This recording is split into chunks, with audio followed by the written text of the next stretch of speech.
Hello जी, क्या हाल है आप सब लोगों का। उम्मीद है कि सब लोग बिल्कुल ठीक होंगे। तो चलिए बिना टाइम ज़ाया के चलते हैं अपने ड्रामे चांद निसार की जानिब। तो अभी तक हम लोगों ने देखा कि दुआ फराज से भी मिल चुकी है और फराज को भी दुआ की हकीकत का पता चल चुका है और उसे ये भी पता चल गया कि दुआ तो अपने घर भी आती है। और उसे ये भी पता चल गया है कि दुआ के घर वालों ने और फिज़ा ने मुझसे ये बात छुपाई है कि दुआ तो उनके घर पर आती है।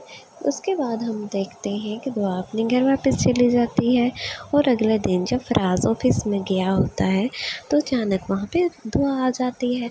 दुआ अपनी तरफ से ये प्लानिंग कर रही है कि मैं अब फराज से सारे बदले निकालूंगी और फराज को डरा डरा कर मारूंगी। जैसे बुरी फराज ने मेरे साथ की है, मैं तो फराज से बदला लूँगी। और इसी वजह से वो मिलने के लिए फराज से ऑफिस में ही चली जाती है। जब फराज देखता है कि दुआ ऑफिस में आई है तो वो एकदम परेशान हो जाता है और उसे कहता है, तुम यहाँ पर क्यों आई हो, ये तो मेरे ऑफिस की जगह है। और दुआ आगे से उसे कहती है, ओह अच्छा, तो तुम्हारे ऑफिस में तुम्हें तो सब कुछ याद ही होगा ना, जो सब कुछ तुमने मेरे साथ किया है, या तुम भूल चुके हो वो सब कुछ। उम्मीद है कि तुम्हें सब कुछ याद होगा और ना ही मैं तुम्हें ये सब कुछ भूलने भी दूंगी, क्योंकि तुम क्या समझते हो मुझे पागल।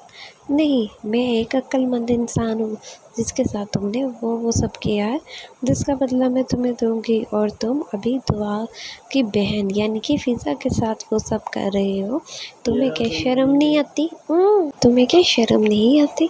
तुम क्या समझते हो मैं हर चीज़ से बेखबर हूँ?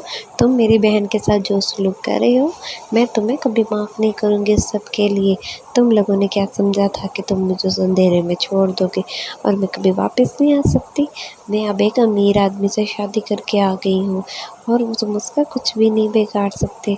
फराज उसकी ये बातें सुन रहा होता है और कहता, बकवास नहीं करो, दफ़ा हो जाए यहाँ से। वो कहते तुम अपनी ज़ुबान संभाल के बकवास करना मेरे साथ। अब मैं वो पुरानी डरी सहमी दुआ नहीं रही जिसको तुमने धोखा दे के छोड़ दिया था। मैं वो दुआ हूँ जिसको अगर तुम एक कहोगे तो तुम्हें 10 दूँगी। अगर तुम पास नहीं है तो तुम्हारा मैं वो अशर करूँगी कि तुम याद करोगे।